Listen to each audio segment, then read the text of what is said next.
नमस्कार, मैं आपकी दोस्त और होस्ट अल्पी आपका स्वागत करती हूँ कार्यक्रम खुला आकाश में। दोस्तों, आज फिर से एक बार मैं एक नई मेहमान के साथ और एक नए विषय के साथ हाजिर हूँ। तो बिना देर किए सबसे पहले अपनी मेहमान का परिचय देती हूँ। हमारे साथ हैं श्रुत कीर्ति अग्रवाल, जो कि लेखिका हैं, पत्र पत्रिकाओं के लिए कई वर्षों से लिखती रही हैं। और आज हम इनसे जानेंगे महिलाओं की स्थिति, परिस्थिति और बदलते परिवेश में महिलाओं की सोच के बारे में। श्रुत जी, आपका बहुत बहुत स्वागत है कार्यक्रम। नमस्ते। और जैसा कि मैंने कहा कि कई वर्षों से ये लिखती रही हैं पत्र पत्रिकाओं के लिए कविताएं, कहानियां, लेकिन इनकी खुद की जिंदगी, खुद की लेखनी भी बहुत दिलचस्प रही है। कई बार जीवन में लिखने का मौका मिला, कई बार ऐसा हुआ जब इन्हें अपनी लेखनी से दूर भी रहना पड़ा, फिर से एक नई शुरुआत हुई। तो इस सफ़र को भी हम जानेंगे, इनसे बातें करेंगे कि ये क्या चीज़ें थी, क्यों इन्हें इस तरह की स्टेप उठाने पड़े या इस तरह की डिसीजंस लेने पड़े, फिर कैसे इन्होंने नई शुरुआत की। तो बातों को आगे बढ़ाएंगे। और सबसे पहले आपसे मैं जानूंगी कि अगर हम बात करते हैं महिलाओं की, तो थोड़ा सा पीछे पलट के देखते हैं और मध्य युग से अब तक की स्थिति पे बात करेंगे, जहाँ मध्य युग में महिलाओं को बहुत सारी आज़ादी थी, फ्रीडम थे, बहुत सारे अधिकार थे। शिक्षा का अधिकार था, महिलाओं को स्वतंत्रता थी अपने विवाह से संबंधित निर्णय लेने के, या और भी बहुत तरह की आज़ादी थी, पुरुषों के बराबर का उन्हें अधिकार मिला हुआ था। धीरे धीरे थोड़ा सा बदलाव आया, जिसमें हम सती प्रथा और बाल विवाह जैसी कुरीतियों को भी आज हम बहुत दुख के साथ सुनते हैं या बोलते हैं। फिर स्वतंत्रता की लड़ाई में महिलाओं की जो भागीदारी रही चढ़ बढ़ के, या स्वतंत्रता के बाद शिक्षा के प्रति महिलाओं के जो विकास हुआ या जो महिलाएं जुड़ी, तो ये सभी चरणों में महिलाओं की जो स्थिति रही, उसको एक साहित्यकार के रूप से, एक साहित्य की दृष्टि से और एक सबसे पहले एक महिला की दृष्टि से आप इसको कैसे ले रही हैं? देखिए अल्पी, अगर आप मध्य युग की बात करते हैं तो उसके अंत में हमारे देश में विदेशियों के आक्रमण होने लगे थे। आप एक बार उन आक्रमणकारियों के बारे में सोचिए। वो बहुत दूर से घोड़े हाथी पर चढ़कर धूप धूल सहकर आ रहे थे। यहाँ वो लूटपाट कर रहे थे, लोगों को मार रहे थे, वो वहशी थे। उनसे अपनी औरतों को बचाना ज़रूरी हो गया था। तो महिलाओं को पर्दे में रखा जाने लगा, घर की चहारदीवारी में बंद कर दिया गया, लोगों के सामने उनका आना जाना बंद कर दिया गया। ये उस समय की ज़रूरत थी, लेकिन बाद में ये रूढ़ी बन गई। छोटे उम्र में बच्चों की शादी कर देना, तो ये सब ऐसी चीज़ें थी जिनकी बाद में उतनी ज़रूरत नहीं थी, लेकिन वो रूढ़ी बन करके आगे चलती रही। जी। अब इस बंधन में, इस जेल में औरत कसमसा रही थी। आज देखिए, आज लड़कियां पहले पढ़ाई करती हैं, नौकरी करती हैं, अपनी आवाज़ को, अपनी अस्मिता को साबित करती हैं और उसके बाद विवाह करना चाहती हैं। लेकिन ये केवल उनका संघर्ष नहीं है, उनका प्राप्य नहीं है। उनके पहले से कई पीढ़ियों ने इसके लिए एक ज़मीन बनानी शुरू कर दी थी। औरत पढ़ाई के अधिकार के लिए, औरत अर्थोपार्जन के अधिकार के लिए लड़ाई कर रही थी। तो उसने एक ज़मीन बना कर दी, उसने अपने बच्चों को सपने दिखाए, उसने अपने बच्चों को आगे बढ़ने की प्रेरणा दी, जिसकी वजह से ये पीढ़ी आज ये कुछ अचीव कर पाई है। जी, इस पीढ़ी की जो ये सफलता है, ये हमारी पीछे की जो पीढ़ियां हैं, जो माएँ हैं, जो बहनें हैं, उनके एक लंबे संघर्ष की कहानी बयां करती है। ये हम इस तरह से, सही बात है। लेकिन जहाँ एक और हम शहरी महिलाओं को देखते हैं, शिक्षा उन तक पहुंच चुकी है, वो अपनी मर्जी का करने लगी हैं, वो अपने सपनों को देख पा रही हैं। वही थोड़ा सा अगर हम नज़र डालें अपने ग्रामीण क्षेत्रों में, जहाँ बहुतायत में महिलाएं हैं, और उन महिलाओं में सपने तो हैं, लेकिन उन सपनों को पूरा करने की जो आज़ादी है, या उन सपनों को खुली आंखों से देखने की जो स्वतंत्रता है, या जो चेष्टा है, वो थोड़ा सा कहीं दबा दबा सा है। या यूँ कहें कि सपने अगर देख भी लेती हैं महिलाएं, पढ़ लिख भी जाती हैं, लेकिन अपने भावों को व्यक्त करने के लिए उनको एक सीढ़ी का सहारा होता है। जैसे छोटी सी बात मैं कहूँगी, छोटा सा उदाहरण दूंगी। दरवाजे पे जब दस्तक होती है और महिलाएं खोलती हैं और उनसे किसी तरह का कोई सवाल कर लिया जाता है, आपके परिवार में कितने लोग हैं या आप कितने बड़े हैं, कहाँ पढ़ते हैं, उनका जवाब ये होता है कि घर में अभी कोई नहीं है, या घर के मालिक आएंगे तब आप आइएगा। तो क्या ये स्वतंत्रता की जो छवि है, ये मुकम्मल इसको कह सकेंगे? ये जो आप कह रही हैं, ये शायद इन परिस्थितियों से न गुजर पाने का संकोच भी हो सकता है, क्योंकि ऐसा नहीं है कि अपने सर्कल में वो बात नहीं करती, अपने सर्कल में वो मिलती जुलती नहीं है, लेकिन हाँ, अधिकार में कमी ज़रूर है। स्वयं अपने कमाए हुए पैसों को खर्च करने का, निर्णय लेने का अधिकार केवल गांव में क्यों कहिए, शहर की भी स्त्रियों के पास बहुत बार नहीं होता है। इस पर मैं अपनी एक छोटी सी कविता आपको सुनाती हूँ। 10 पैसों की सेनुर टिकुली, 10 पैसों की सेनुर टिकुली, मनुआ चुनुआ के लिए मिठाई, बाकी पैसा गांठ में बंधा, बाल बुतरू की होगी पढ़ाई। चावल के कनस्तर में दबा कर रखे कुछ नोट पुराने कठिन समय को, मनुआ के बाबू को नहीं बताई अपनी 10 रुपये की छुपी हुई कमाई। बहुत सुंदर, बहुत सुंदर। आपकी इस कविता में जिस तरह से, जितनी बेबाक तरीके से समाज में महिलाओं की जो सोच है उसको आपने दर्शाया है, ये देखिए, मैं अल्पी ऐसा होता है कि औरत के पास हाथ में यदि पैसा होता है तो ठीक है, उसका कुछ अंश वो अपनी दमित इच्छाओं को पूरा करने के लिए जरूर करती है, लेकिन उसका बहुत ज़्यादा हिस्सा उसके अपने बच्चों की ज़रूरतों में खर्च होता है। आज की औरत इतना सपना तो देखने ही लगी है कि उसके बच्चे पढ़े लिखे हों, उसके बच्चे कुछ करके दिखाएं जी। फिर उसके बाद कठिन समय के लिए कुछ पैसा, या अपनी बाद की प्लानिंग्स के लिए ही सही, कुछ पैसा बचा कर रखना भी औरतों की आदत में शामिल है। लेकिन इस चीज़ के लिए घर के पुरुषों से अक्सर मंजूरी नहीं मिलती और ये काम उसको छुपा कर करना पड़ता है। जैसे अभी कहा कि पुरुषों से मंजूरी नहीं मिलती, हाँ, तो यहाँ पितृसत्तात्मक जो सोच है वो हावी है। ऐसा नहीं भी कहेंगे, कई बार ऐसा होता है कि पुरुष स्त्रियों को उस लायक ही नहीं समझते हैं कि वो इस तरह के निर्णय ले सकेंगे। बहुत काम हुआ है महिला सशक्तिकरण पर, लेकिन तब भी अभी बहुत कुछ करना बाकी है। इसके लिए मेरे को लगता है कि शिक्षा की ज़रूरत है, लेकिन वो शिक्षा केवल स्कूल कॉलेज से आने से नहीं काम चलेगा। हम साहित्यकारों के द्वारा कुछ सहज सुगम साहित्य या दृश्य माध्यम, या फिर आप, मेरे को तो ऐसा लगता है कि अगर हम धार्मिक प्रतिष्ठानों से उस तरह के उपदेश, उस तरह के प्रवचन, उस तरह की शिक्षा लोगों को दें तो इसका असर बहुत जल्दी होगा जी। इसका मैं आपको एक एग्जांपल देती हूँ। एक फिल्म आई थी पैडमैन, जिसमें एक ऐसी समस्या को उठाया गया था जिसके बारे में समाज कोई बात नहीं करता है, लेकिन उससे काफ़ी लोगों में काफ़ी जागृति फैली है। अब आपने कहा पितृसत्तात्मक समाज, हाँ है, तो मैं इस पर आपको अपनी एक कथा की कुछ शॉर्ट में सुनाना चाहूँगी। एक उच्च पदाधिकारी है जिसका परिवार गांव में रहता है।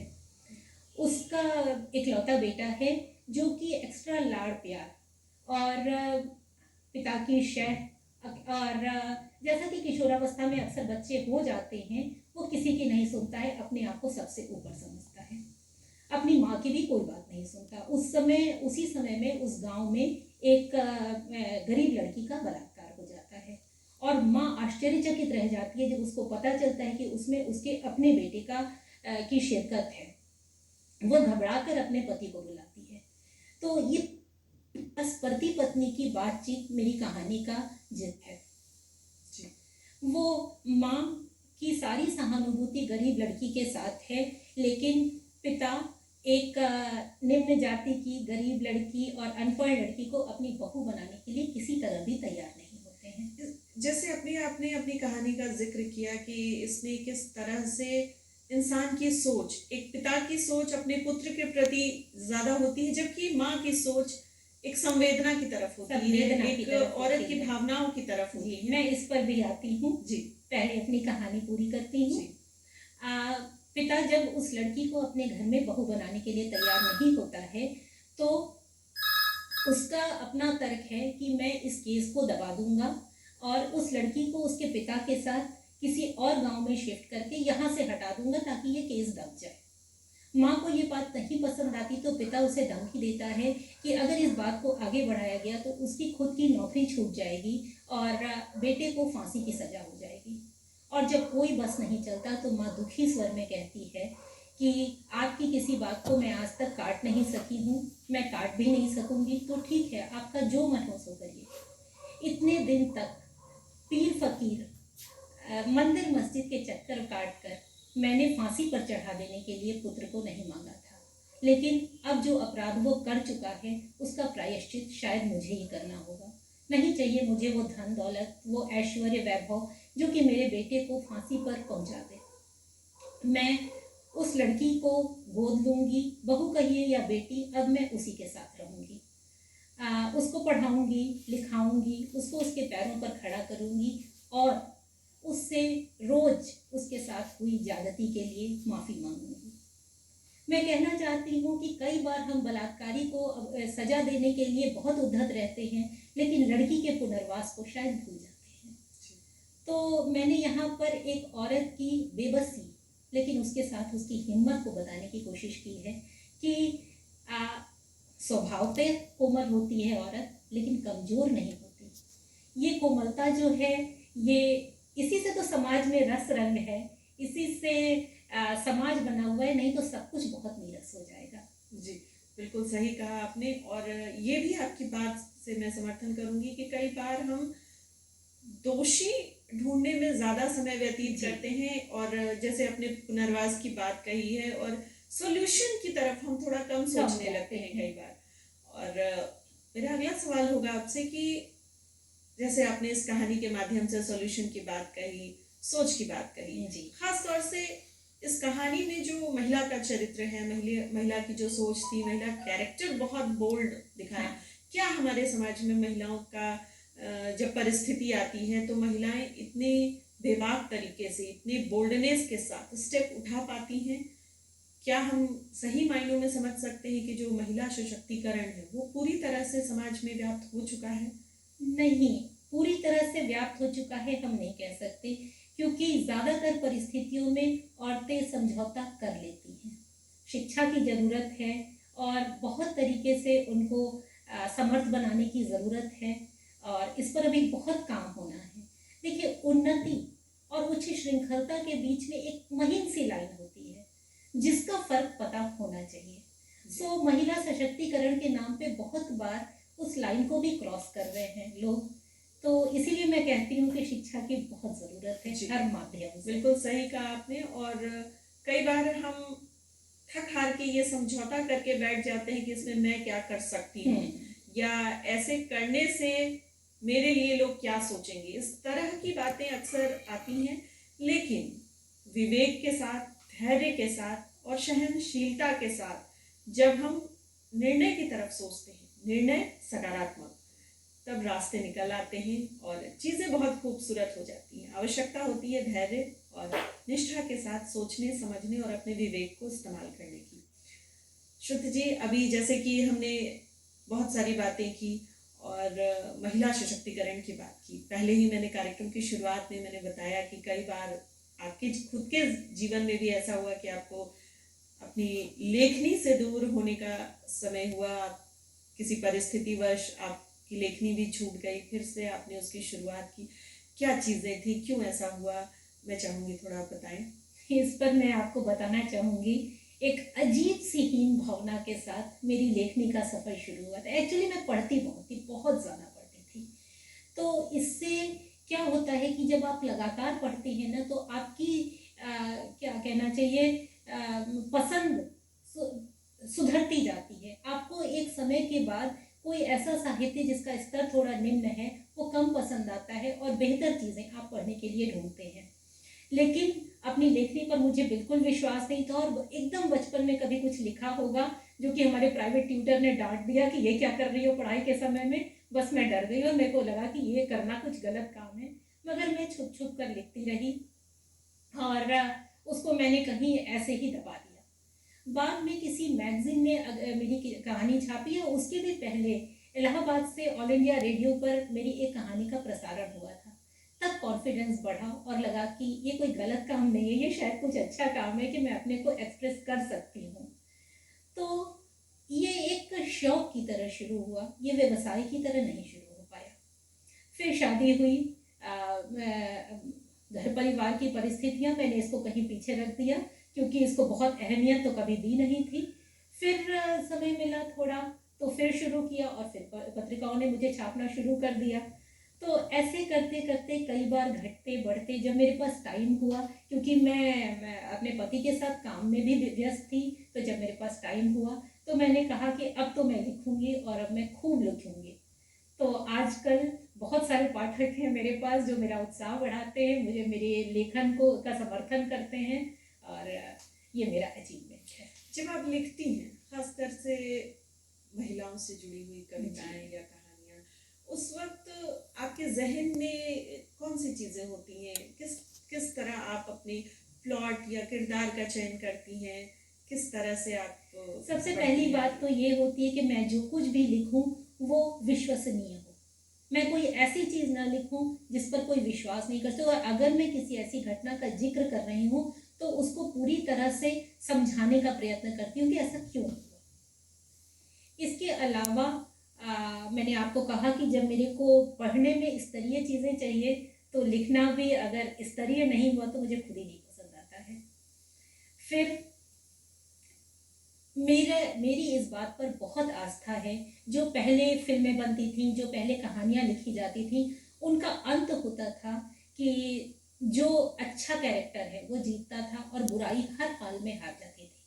अभी बाजारवाद के युग में ये बदल गया है, लेकिन मेरा मानना है कि इससे समाज के अंदर में एक विश्वास पैदा होता है कि अच्छाई ही जीतेगी और समाज संतुलित होता है।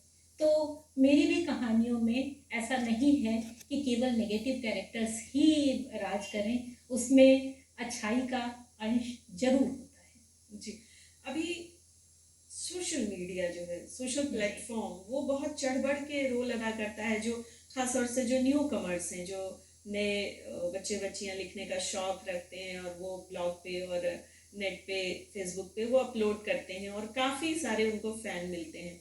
लेकिन सोशल साइट पे जब आप जाते हैं तो कई तरह की गलत चीज़ों के संपर्क में भी आप आने का डर बना रहता है। तो ऐसे में जो उभरते हमारे लेखक हैं, उनके लिए आप क्या सलाह देंगी? हाँ, अंकुश रखना तो जरूरी है, जो कि सोशल मीडिया पर नहीं है। बहुत सारे ग्रुप्स हैं इस समय जो हिंदी लेखन या इंग्लिश लेखन में को भी पहले एडमिन उसको अप्रूव करते हैं, उसमें कोई ऐसी आपत्तिजनक चीज़ नहीं होती है, तब वो उनके साइट पर आता है और वहाँ पर आप लिख के बहुत कुछ सीखते हैं, बहुत कुछ आगे बढ़ते हैं। तो एक मेरा और सजेशन है, जो भी नया लिखना शुरू करे पहले पढ़िए। बिना पढ़े अगर आप लिखने के लिए आएंगे तो वो कभी भी स्तरीय नहीं होगा। इसलिए पढ़िए, खूब पढ़िए, अच्छी अच्छी रचनाएं पढ़िए और उसके बाद लेखन में आइए। आप देखिए, आप कमाल करेंगे। जी, आप सोशल सेक्टर से भी जुड़ी रही हैं, कई संस्थाओं के साथ भी आपने काम किया है, खासतौर से महिला इशू पे भी।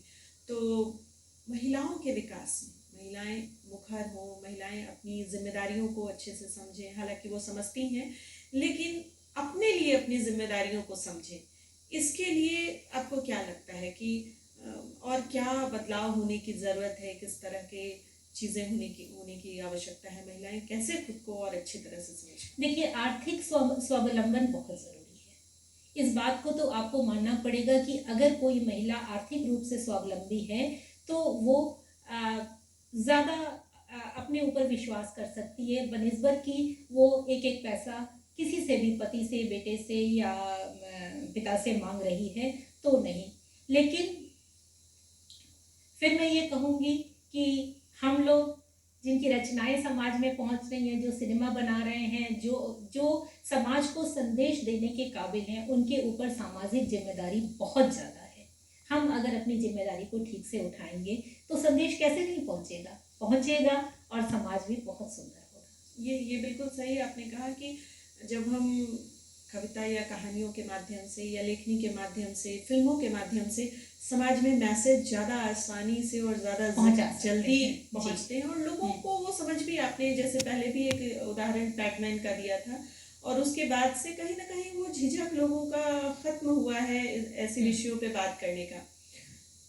आप अपनी कहानियों में प्रमुखता से कौन सी थीम को चुनती हैं या कविताओं में कौन सी थीम आपकी? देखिए, मेरी कहानियों में ज़्यादातर परिवार ही होता है, परिवार की अलग अलग परिस्थितियाँ। लेकिन इसके अलावा भी मैं अगर महसूस करती हूँ कि हमारे बच्चों को पढ़ लिख कर अमेरिका को सर्व नहीं करना चाहिए, इंडिया को सर्व करना चाहिए, या हमें अपने देश में पानी की एक एक बूंद को बचाना चाहिए, या जल संरक्षण का संदेश देना हो, तो मैं उस पर भी लिखती हूँ। इस तरह की जो भी बात मेरे दिल को सही लग जाती है, मैं उस पर लिखने से गुरेज नहीं करती। जी, आपने कहा कि जो सोशल मैसेजिंग की चीज़ें हैं वो देती हैं। एक कभी चर्चा के दौरान एक सवाल मेरे जहन में उठ रहा है, हम अक्सर देखते हैं कि समाज में पितृसत्तात्मक हमारा समाज है, ये हम बहुत हद तक मानते हैं। जब भी समाज में किसी तरह की कोई त्रुटि होती है, कुछ गलत होने लगता है, तो बड़ी आसानी से वो चीज़ें महिलाओं के ऊपर डाल दी जाती हैं कि अरे महिलाएं इन चीज़ों को समझती कहाँ हैं, इनको बताने से फ़ायदा कहाँ है। हाँ, ये मैंने कहा कि महिलाओं पर विश्वास नहीं किया जाता। जी, इसी को आप दूसरे शब्दों में बोल रही हैं। मेरे ख्याल से समाज न पितृसत्तात्मक होना चाहिए, न मातृसत्तात्मक, सब बराबर होते हैं। और जिस दिन हम इस सच्चाई को मान लेंगे, उस दिन समाज बहुत खूबसूरत हो जाएगा। जी, लेकिन इस सच्चाई को मानने के लिए एक लंबा संघर्ष हम करते आए हैं। जैसे आपने भी शुरू में कहा कि आज जो महिलाओं की जो मुखरता आई है, महिलाओं में जो शिक्षा आया है, महिलाओं में जो आर्थिक स्वावलंबन आ रहा है या जो विकास आ रहा है, उसके पीछे हमारी एक बहुत लंबी पीढ़ी का संघर्ष रहा है। पीछे की पीढ़ियों ने काफ़ी लंबा संघर्ष किया है, तब जाके आज कहीं ये सब हमें देखने को मिल रहा है या ये चीज़ें हो रही हैं, महिलाओं में बदलाव आसानी से उनको मिल जा रहा है। तो इस बदलाव में अब ये इस वक्त जो महिलाएं हैं, ये उनका दायित्व है कि वो आगे आने वाली पीढ़ी को क्या नया दें या क्या नया करें। तो इस संघर्ष को, इस चुनौती को हमारी पीढ़ी आज कैसे ले रही है, खासतौर से महिलाएं या लड़कियां? ले रही है, बिल्कुल बहुत संघर्ष कर रही हैं। एक पूरा समाज घर भी संभाल रहा है, बाहर भी संभाल रहा है, बहुत कुछ कर रहा है, लेकिन समाज बदल रहा है। आज आप बड़े शहरों में देखिए तो घर के पुरुष पति अपनी पत्नी को किचन में भी सहयोग करने लगे हैं, किचन के अलावा उनके कामकाज को भी समझने लगे। यद्यपि ऐसे लोगों की गिनती में अभी कुछ कमी है, ये बढ़ेगा, समाज ये मांग रहा है तो ये बढ़ेगा, और मैं तो एक अच्छा फ्यूचर देख रही हूँ। आप अपनी कहानियों के बारे में कुछ और बताएं, या अपनी कविताएं जो आपने खास तौर से महिलाओं को फोकस करके लिखा है उसके बारे में? हाँ, मैंने महिलाओं को फोकस करके लिखा है, मैंने स्त्री पर लिखा है, मैंने भ्रूण हत्या पर लिखा है, मैंने दहेज पर लिखा है, लेकिन चूंकि पंक्तियां मेरे सामने नहीं है, इसलिए मैं वो पूरी की पूरी सुना नहीं सकूंगी अभी। जी, आने वाले समय में आप और कौन कौन से मुद्दों को उठाना चाहेंगी और कौन कौन से थीम्स को आप चाहेंगी कि आप उन पे भी काम करें? बहुत सारी चीज़ें अभी हमारे मन में है लिखने की। एक पूरा उपन्यास लिखने का मन है, अपनी किताब लाने का मन है, और निश्चित रूप से सामाजिक कुरीतियों पर चोट करने की बहुत इच्छा है। इतना सब कुछ कैसे हो पाता है? आपकी खुद की घर गृहस्थी, आपने बताया कि आप पति के काम में भी सहयोग करती हैं, साथ में लिखने का शौक रखती हैं, सोशल एक्टिव भी हैं आप, तो ये सारी चीज़ें थोड़ा तो टाइम मैनेजमेंट चाहिए। क्योंकि खास तौर से मैं ये इसलिए सवाल कर रही हूँ कि अक्सर ये सुनने में आता है, महिलाओं का ये जवाब होता है कि अरे टाइम कहाँ मिलता है। जब भी उनसे कुछ कहो, शौक तो ये है लेकिन समय नहीं मिलता है, कर नहीं पाती हूँ। तो मैं चाहूँगी कि किस तरह से आप सब कुछ मैनेज करती हैं, हमारी बहनें जाने। थोड़ा टाइम मैनेजमेंट होता है, और आप किसी भी घटना को, किसी भी न्यूज़ को, किसी सूचना को अगर दिल से सुनते हैं तो आपके मन में उसके लिए बहुत सारे प्रश्न आते हैं। ये आपके भी आते हैं, ये मेरे भी आते हैं, लेकिन मैं उन चीज़ों को इग्नोर नहीं कर पाती हूँ, छोड़ के आगे नहीं बढ़ पाती, वो मेरे दिमाग में घूमता है, और फिर कहीं ना कहीं उस उसका कोई हल भी दिखता है मुझे, तो वो मैं अपने कैरेक्टर्स के माध्यम से लोगों तक पहुंचाना चाहती हूँ। ये है मेरा लेखन, और बाकी काम टाइम मैनेजमेंट के साथ हो जाता है, घर के लोग भी सहयोग करते हैं। और क्या क्या शौक रखती हैं आप लिखने के अलावा? लिखने के अलावा सबसे पहला मेरा शौक है पढ़ना। मैंने काफ़ी पढ़ा है और काफ़ी अच्छा साहित्य पढ़ा है, जो कि कई बार मेरे लिए पथ प्रदर्शक साबित हुआ है। आप साहित्य का जिक्र कर रही हैं, तो कौन है आपके रोल मॉडल जिनको आपने बहुत अपनी लेखनी के लिए बहुत जो आपको प्रोत्साहित किए हों? लेखनी के लिए मत कहिए, मेरी लेखनी उनके कंपैरिजन में कहीं पर नहीं है, लेकिन मैंने यशपाल साहित्य पूरा पढ़ा है, मैंने नरेंद्र कोहली को पढ़ा है, और मैं बहुत ज़्यादा प्रशंसक हूँ उनकी। प्रेमचंद हैं, और कभी उस उम्र में शिवानी पढ़ा था। सब तरह की रचनाएं मैंने पढ़ी हैं, और बहुत इंजॉय भी किया है उनको। जी, श्रुत कीर्ति जी, बहुत सारी बातें करने का मौका मिला, बहुत कुछ जानने को मिला आज आपसे, और ख़ास तौर से इस विषय पे कि इस बदलते दौर में, इस बदलते समाज में महिलाओं की सोच किस तरह से बढ़ रही है, किस तरह से महिलाएं सोच रही हैं, या आने वाले समय में उनको और क्या सोचने की ज़रूरत है, या क्या सोच सकती हैं, कैसे हमारा समाज और खूबसूरत हो सकता है। बहुत कुछ हमने जाना। कार्यक्रम से जुड़ने के लिए आपका बहुत बहुत आभार। धन्यवाद।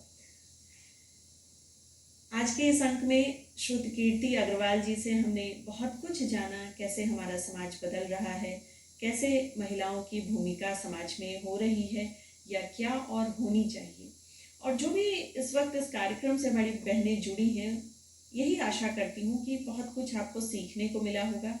समय हम सबके पास होता है, केवल उनको सही तरीके से प्लानिंग करने की ज़रूरत होती है, ताकि हम अपने आप को, अपनी इच्छाओं को कैसे, अपने शौक़ को कैसे पूरा कर सकते हैं। क्योंकि अगर हम अपने शौक़ को पूरा करेंगे, अपनी जो हॉबी शब्द है, हॉबीज़ को समय देंगे, तो हम खुश होंगे। जब हम खुश होंगे, हमारा परिवार, हमारा समाज, हमारे इर्द गिर्द रहने वाले लोग खुश होंगे, और जो क्रिएटिविटी हम कहते हैं, रचनात्मकता, वो बढ़ेगी। तो आप अपने आप को खुश रखें, संतुष्ट रखें। कार्यक्रम में इसी तरह से लगातार हम आपसे जुड़ते रहेंगे और बहुत सारी जानकारी आप तक पहुंचाते रहेंगे। नोट करें हमारा पता। हमारा पता है निदेशक, डीडी बिहार, दूरदर्शन केंद्र पटना, फ्रेजर रोड, पटना 800001। हमारा ईमेल पता भी नोट करें, डायरेक्टर ddk patna@gmail.com। और आज के इस अंक में इतना ही। आशा करती हूँ कि आपको हमारा ये अंक पसंद आया होगा। आप अपने सुझाव विचार हमारे पते पे लिख भेजें, और अगले अंक में फिर से मुलाकात होगी एक नई चर्चा के साथ। बहुत कुछ जानेंगे। तब तक के लिए अपनी दोस्त को विदा दीजिए। नमस्कार।